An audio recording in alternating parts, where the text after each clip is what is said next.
And we're gonna start. I don't think we've talked really since the Warriors been handing out or been Finding taking L themselves. after L after L. I was expressing some concerns. I didn't think it was this bad, but they did get a win. Not today, but on Monday. But back to the losing ways. What are our thoughts on today's game and just the Warriors in general?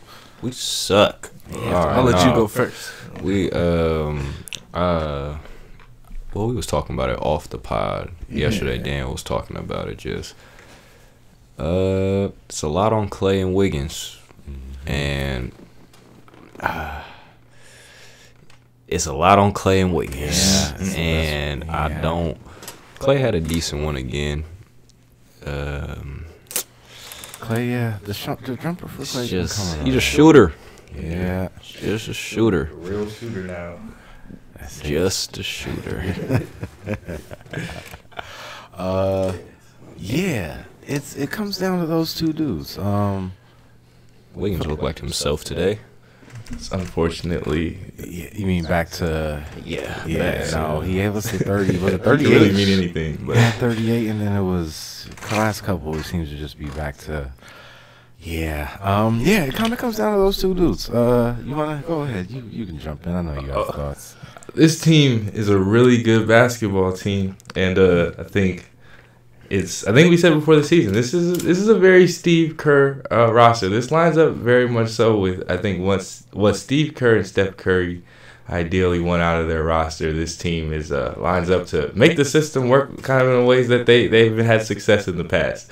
And I think everything is there, and I think I've seen just a lot of good signs from this team. And one of the biggest things, though, in a Steph Curry or a Steve Kerr system, though, is fundamentals. And it's very clear that Andrew Wiggins and Klay Thompson are not playing basketball with fundamentals. And they're at different points in their career, but over the first 15, 16 games of everyone on the roster, they have been the least sound fundamentally, which I think would point clearly to why they've struggled and they've been so inconsistent. I think it's really as simple as that. And I realized this the more I watch Moody this season, the more I watch Kuminga this season, and I realized that the Warriors training staff, coaching staff has done such a great job of teaching these players the fundamentals. It's like night and day from when they came into the league in terms of just it's not just not making simple mistakes anymore, it's making impactful plays by just being smart basketball players and just making the simple reads on offense or on defense. So Clay and Wiggins' fundamentals have been bad. They look lost, and I think with both of them, when two very talented players of their generation, I guess, when things aren't going well for them, we're seeing at this stage in their career, like Clay, it's gonna look really, really, really bad. He's gonna force up bad shots. He's gonna get taken out of his game and make things worse for him. And with Wiggins, it's just relying kind of on if the shots are falling that night, and it's like he doesn't want to be. I think everyone's begging for him to be more aggressive to score, but I don't think that's how it happens with him. It's like he might be slightly more aggressive, but a lot of it just comes down to shots falling and playing off of, again, other people who are scoring, which, it gets back to just Klay Thompson. Klay Thompson's been probably the biggest thing about this team. The biggest. I wouldn't say it's a bad thing anymore. I don't think Klay's a bad thing. It's sort of two good games where we're seeing his shooting start to turn is already starting to turn like my spirit, and I feel like we're not in hell with Klay Thompson anymore already. But everything does still center around him. I think everything still does center around his minutes. Everything still centers around how they use him in the rotation, how they transition him into being more of a shooter, and find what his role is going to be on this team, because he can be one of the best three-point shooters in the league, and they're going to have to figure out how to get his minutes and his role down so he can settle away from kind of the habits that he's been used to having. And I think the better Clay plays, the more they figure out Clay, the better Wiggins will look. I guess it's one of those nights tonight I realized, is just, was waiting for Wiggins to be consistent so Clay could find himself, but I realized that's probably the scary part with Wiggins is like, oh no, like you're more likely going to get Clay's going to keep being aggressive until he finds himself, and we can figure something out with him. But Wiggins is not going to be your number two guy. He's not going to be the second most aggressive offensive scorer on this team. It's just not going to be a night to night basis thing, and you're not going to get, that's not his value. We know we can get tremendous value out of him whether or not he's giving us 20 to 25 points a night, So, yeah, a lot of Clay, a lot of Wiggins, but I love everyone on this roster, man. Everyone I'm looking at love what I've seen from kind of everyone on this roster: the Looney, Steph, Chris, Moody, Dario, Jonathan, Brandon, and even Jackson Davis throwing GP too. Jackson Davis. Like everything I'm seeing from everybody on this team, I just think it's a matter of Kirk taking the next month and a half to figure out what the hell to do with Clay and Wiggins, and hopefully we can get Gary and Draymond on the court, because those are two of the best defenders in the NBA. Who? Gary Payton II and Draymond Green. I think I really like this team. I think it's really easy to freak out, especially after the last week and a half. But Clay and Wiggins, hopefully we can get more, whatever it is. Kirk can figure it out, because he has a very Steve Kerr roster to be able to figure this out. Like, the pieces are there for him to just make it work with what we have here, and there'll be pieces for trade if we want to. But Kerr's got to make it look good on the court. Who the hell is number 15? Oh, Guy Santos. Oh, that was Guy Santos. You remember him from Summer League? Yeah. We saw him live. He was a rookie. We saw him play. He was going to work. Drafted or whatever. Okay. Yeah. You see, he had a little bucket. You see his little step through. Nope. He traveled. He looks like he was doing a step. Boy, Misa was the one that put us on. He saw him first. Yeah. So you reminded him of Brazilian Luka Doncic. Oh, boy. Yes. You seen in Summer League, it makes more sense. Little arms, short. I just didn't know what position he was. Wait, who? Wait, is that? It's number 15. No, it's kind of crazy. He just looks small. He's like 6'7". He doesn't look tall. He doesn't look short to me. He's like 6'7", right? Probably something. But I feel like when we first saw him in Summer League in that first game, I felt like we had like this really big point guard kind of guy that dribbled the ball the whole game. But seeing him out there today, I was like, he just kind of he looks small out there. That's kind of smaller than you think, I guess. But, yeah, I see it. Guy Santos. Yeah, he was part of the mess. I was surprised he was the one that Kerr left in. I feel like this game was the story of the bench making runs, because the first run that they make is in the third quarter, where Kerr just kind of gets tired of everybody else and just puts in. I think that's when Guy Santos plays. It's like Paz, Guy, Moses, Dario, and can't remember who the fifth was. Oh, Corey Joseph, most likely. That one made a run, and when they make the subs after that one makes a run, they take out. This might be in the fourth quarter, but they take out. They leave Santos in. They took out Moody. They took out Moody and Pods, and they left Santos in. I was surprised by that, or maybe it was Corey Joseph and Pods. But I was just surprised that they left Guy out there. Especially just the way. I don't know. We'll see. Pods ended up kind of doing his thing to finish the game. I feel like how quick you guys turn on him been. I feel like PD. That's my name for him. I feel it. PD. Yeah, I like that. I feel it. Yeah, he's a hooper. He's a hooper. All three of them. Brandon, you put PD, JK, and Moses Moody on the basketball court, and with Dario. I mean, I'm just feeling. I don't know. I think we've seen them enough at the end of basketball games and really kind of throughout the games to know like they just gonna make shit happen. They just gonna make some shit happen. Yeah, I was saying I don't know how many times you can do this and just have like Is this the third game or fourth game this is happening? It's at least the third. Yeah, it felt like a back-to-back where we played Minnesota, and like that, it was a long last 2 minutes of that game where they had to put Ant back in, and then they took him out again, but then we pushed the lead That's again. what made me think 3, because I remember 2 times before. I don't remember that even against Minnesota. I remember a couple. Was it not Minnesota? That. I thought it was Minnesota. It might have been someone else. I thought it was earlier in the season. Yeah, that's for me too. Yeah. I was like, we didn't play Minnesota till recently. Yeah. So I don't know how often it can happen. It's weird dynamics. It's closing out time. But even then, they was closing out with Devin Booker and Kevin Durant out there for kind of half of that time this time around. Listen, it did feel like deja vu when Bob Fitzgerald is saying like, oh, they're gonna take this momentum into the next game, or like this is such a positive thing to see, and it's like, damn, it feels like that's happened like 3-4, like that's happened too many times this season already, where Bob's talking about how well we played in the last 3 minutes of a game that we really didn't have a chance to win. It's like, oh, maybe we should get these guys on the court who are on the court at that time. Last thing I'll say is just see it tonight. You know, no Klay Thompson nor Andrew Wiggins are going to find consistent success unless Jonathan Kuminga is playing more minutes than both of them on the night-to-night basis. I don't like seeing that. Klay at 25 minutes tonight, Wiggins at 25. It's just Kuminga has to play. He's actually a threat to score. He's a real threat to score and put pressure on the rim and the paint. And if it's not him and he was having a bad night, you got Moody right there. Just need to flip it. Just flip it. Flip your wings. Makes so much sense. Just Wiggins, Kuminga, swap them out. Everything will come together. I will say, that's to what you were saying earlier about the fundamentals. I will give Clay some credit for the last 2 games, and it makes sense he's been hitting better in the last 2 games. He has kind of started to play within himself, not forcing up shots he doesn't need to be forcing up. Just basic, simple basketball, man. Open shot, see shot, hit shot. You see, he got to make shots in order to make simple plays, though. If he not making shots, he going to make dumb plays. That's what I'm saying. He starts pressing. Yeah, exactly. So, yeah, we'll see how Credit to him, though. He was last couple of games, he's like, this is Clay finding it. I'm saying, if Clay finds it enough, like, he's too good of a shooter to not, I think, have on the court and starting. So I think it makes it easier, like, take Wiggins out and let's start experimenting with Moody, Kuminga, and even Gary starting in that spot. And I think once they start doing that, they'll start opening up. This team will start opening up to see what they can be. Man, Looney really a dog, man. Just whatever you need, man. He's going to show up ready. Yeah. Any other thoughts? Interesting game. Yeah, I don't know. I think that's the thing. I felt like it was a boring game until it became interesting towards the end. Just can't really. Oh, we talk about Chris and Scott. Oh yeah, there was something that happened. Yes, I'm sorry, not a boring game. I forgot. Oh that boy.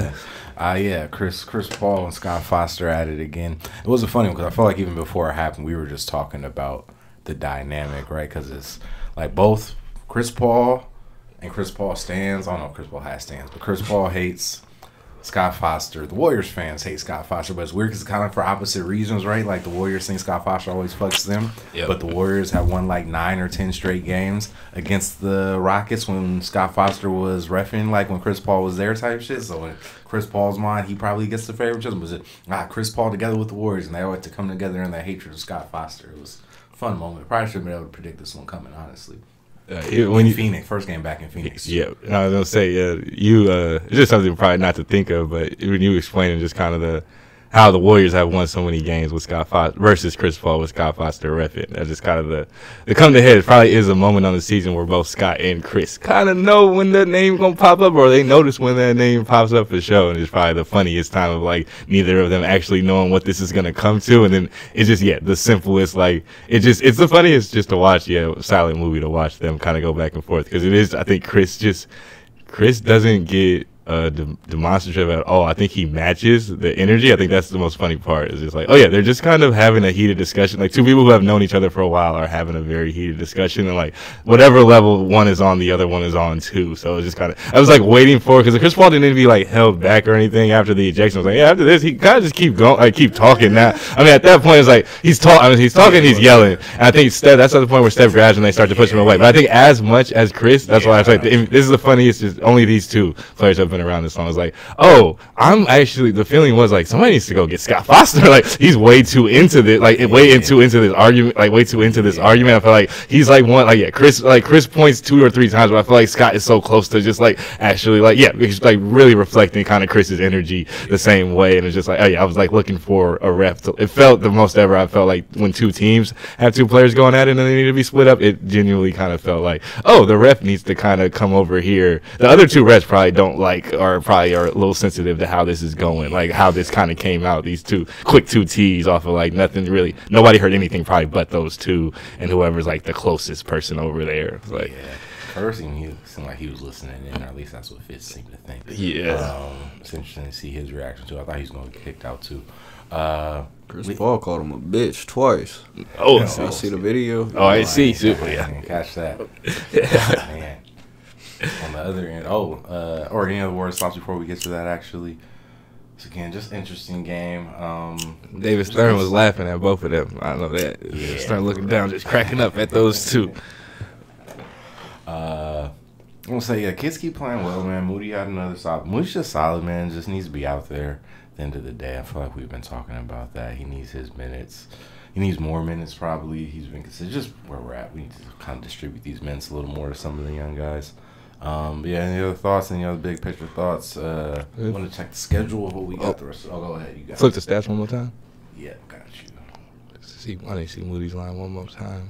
Moody had 4 for 8, 8 points. 8 points on 8 shots. Missed the Oh, free throw. see, it'd be the simple shit. Don't let me see this. Not rebounding assists. The player who leads the team in rebounds has to play minutes. You can't keep that player off the court. You got to start him. You got to play him. It's the most essential, basic part of winning a basketball game. If you're not playing the guy who is capable of leading your team in rebounds, and look at Moses Moody out there. Funny part is only 3 players played more than him, and but 2 of those players are a big part of the problem. It's a Steve Kerr roster. Oh, nobody played 30 minutes tonight. I was like, yeah, this is the Steve Kerr roster. Boy, that's your Curry. I think Curry not coming back in. It's also Clay trying to come back in and not getting the 30 still. But Kerr will get there. He'll get there once he realizes he's got 2 players that have to play. He got 3 players really should be playing 30 minutes tonight.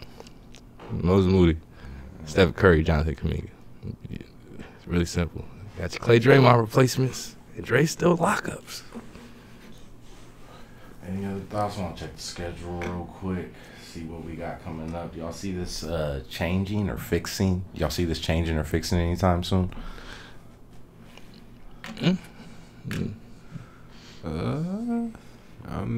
Adjustments gonna have to be made. I don't know. I feel like it might. We haven't really got to see all of us much just with Draymond stuff. Yeah, no, that's the So thing. I feel like Kerr's not gonna hit any button until he gets to see the full roster. Yeah,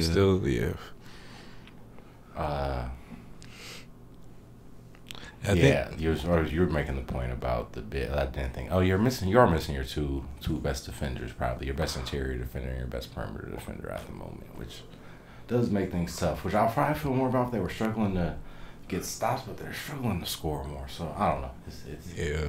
Those 2 players can also help the offense in their own way, so it makes sense. Yeah, I think we don't see anything too big. I think it's just ups and downs. We're gonna go through the ups and downs of Clay and Wiggins the next month. Mm-hmm. And I think in that time, having everybody back, hopefully, if we get Gary and Draymond back, that'll probably cover up a little bit of the flaws. Like, we've been a slightly under 500 team so far. I think we'll be a slightly over 500 team if Draymond's out there and Gary's out there, and with Clay and Wiggins' ups and downs. But I think the long term, I guess, which is kind of the Kerr thing, takes the whole season maybe for him to just kind of keep finding the lineups that work, keep balancing the egos and probably the Clay ego and everything like that, to just keep finding around Klay Thompson how this team is gonna work in the playoffs and stuff like that. Just think, like me and Mike, last thing I'll say, just me and Mike talked about the lineup. I feel like we just want to see Steph, Gary, Andrew, Jonathan, and Draymond. All like starting or just all together playing a good amount of minutes. I feel like just having all of our best defenders, our best perimeter defenders, our best interior defenders, athletic, small lineup, fast lineup. Hopefully, you can get enough spacing out of that lineup. Like, we can see that lineup on the court, but it's just been kind of a mess this season to be able to see what connections or what lineups we're going to see with a fully healthy team. Because there's a lot of when you see a night like this, nobody plays 30 minutes, and we have probably a lot of nights like that. We're just there's a lot of different ways to go with it until we get to the simple of putting Steph out there with Wiggins, Kuminga, Draymond, and either Gary or Moses. Let's see how it comes together. Yeah, they got the lineups, man. I want to see if they find the or right Clay mix. instead of Wiggins, whichever one of them is having a good day. Get Moody and Kuminga out there. Or neither. Get Dario out there. Neither or Moody, Kuminga, both. Steph, GP2, Moody, Kuminga, Draymond. Fire it up. The best your best rebounding perimeter player, as opposed to Clay and Wiggins. You get Moody out there. You get your most athletic player, JK. One of your best, your 2 best perimeter defenders, Gary and JK. Now, I like that as a potential starting lineup on the days you don't want to start Looney. I kind of like that look. Yeah, interesting. All right, what we got? They got the Spurs. Warriors have the Spurs next, playing Friday. Big game for them, I think. I don't know if they have a chance anymore. Well, I guess the Thunder can still technically play spoilers if the Thunder beat the Timberwolves and the Timberwolves beat the Kings. Timberwolves are going to play the Kings next, I think, either Friday or Tuesday. I think Friday. And as long as whoever wins that, if Sac wins, either way, the Warriors are going to have an interesting game against Sacramento on Tuesday, and I think the Thunder will be playing Minnesota either that day or Friday, so that should be interesting. I think on that Tuesday. But yeah, just as far as the Warriors, it's the next 4 games. We got Spurs, Kings, Clippers, home and home. Yeah, home and home. How are we doing over the next 4? We'll say that takes us into the break where we don't know the schedule for the week after that because of the plan. So how are we feeling at least over these next 4? Go up. Spurs, Kings. Yeah, my bad. Spurs, Kings. When's Draymond come back? Which one was it? Would that be? That would be the Kings Yeah, something game. funny. Kings first game, or Kings back in Sacramento. Last tournament game. We should go 4-0 right here. 3-1 at the worst. Yeah, I was gonna say to break it up. I was gonna say just the 2. I think they do go. I think they can go 2-0. I think it's a good chance they go 2-0 in this. It's San Antonio. I think we can get Sac. Respect to Sac, one of the best teams in the NBA when they're going. But I think we can get them with Draymond back. I feel like it's gonna be an intense game, and I feel like it's gonna come down to it. I feel like it comes down to kind of a Curry or Fox. One of them closes it out. San Antonio though, I think we get that one, and then I feel like we can ride that. Just have no idea what to expect. I think those could just both be 2 very difficult games though versus the Clippers. So. Man, if we don't beat What's this them tough? at least once, we should beat them twice. Did they win again? Did they play again? They played the Spurs. Yeah, they beat the Spurs twice, right? That's the last. Those are the 2 wins they've gotten since Harden's been there. Beat Spurs last 2 games. Irrelevant. Harden game winner? Who did Harden game winner? Oh no, so 3 in a row. I'm sorry. Yeah. They game the Rockets. He gamed the Rockets. Rockets first. Count. Or any other Warriors thoughts? So we're thinking 3-1. Or you said they should go 3-1. What do you think they're gonna? You think they're gonna go 3-1? They should go 4-0. Yeah, I'm putting a lot on you. I'm not putting a lot on you. It's the Spurs, the Kings, and dysfunction 2 times. 2 home games and 4 games where you don't gotta leave California. It's a quick drive and a quick flight relative to NBA standards. So I feel like 3-1. I could see a 2-2 happen. Spurs are the only guaranteed win. That'd be hilarious if they lose this game because the Spurs ain't been able to do shit for about 3 weeks now. Sacramento's good. If Sacramento's coming off, that's the thing. Sacramento's playing Minnesota. They may be going to that game on like a 3-game losing streak. They might be ready to bounce back. And that energy in that game is going to be intense just because Draymond back. I think I was telling Dan, like, just because of the Draymond Rudy Gobert shit, we've seen the clip of the Sabonis stomp a lot more the last couple of weeks, last week. So there's gonna be they've been seeing that a lot. They know it's his first game back. They're gonna be booing the shit out of him. That's just gonna be fun. Clippers, you should at least split 2-2. I'm gonna say 2-2 over the stretch.